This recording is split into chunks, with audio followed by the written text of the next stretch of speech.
বাংলাদেশে অনুপ্রবেশের ঘটনা কোনোভাবেই বন্ধ করা যাচ্ছে না। আগরতলা রেল স্টেশন থেকে ফের এক বাংলাদেশি এবং এক ভারতীয় মানব পাচারকারীকে গ্রেপ্তার করে রেল পুলিশ।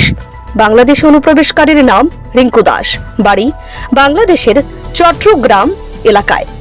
মঙ্গলবার তাকে আটক করা হয় বলে জানিয়েছেন আগরতলা জিআরপি থানার ওসি তাপস দাস। তিনি সাংবাদিকদের জানান, জেনারেল রেল পুলিশ এবং রেলওয়ে প্রোটেকশন ফোর্সের যৌথ অভিযানে একজন বাংলাদেশি আটক করা হয়। সেই সঙ্গে আটক করা হয়েছে এক মানব পাচারকারী ভারতের নাগরিককে। তার নাম রয়েল দাস, বাড়ি পশ্চিমবঙ্গের পূর্ব বর্ধমান এলাকায়। এই বিষয়ে জিআরপি থানাতে একটি মামলা নেওয়া হয়েছে বলে জানিয়েছেন ওসি। আইনি প্রক্রিয়া মেনে বুধবার তাদেরকে আদালতে তোলা হয়।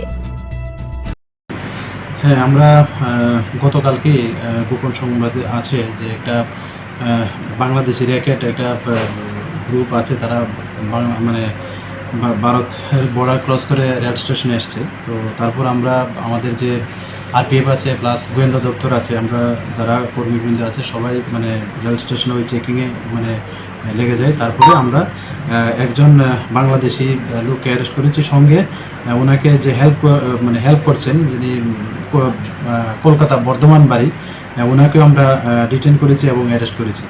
তো এই সুবাদে আমাদের জিআরপি থানাতে গতকালকে একটা মামলা নেওয়া হয়েছে। তো আজকে আমরা তাদের মহামান্য আদালতে প্রেরণ করছি। Bureau report, CNE TV.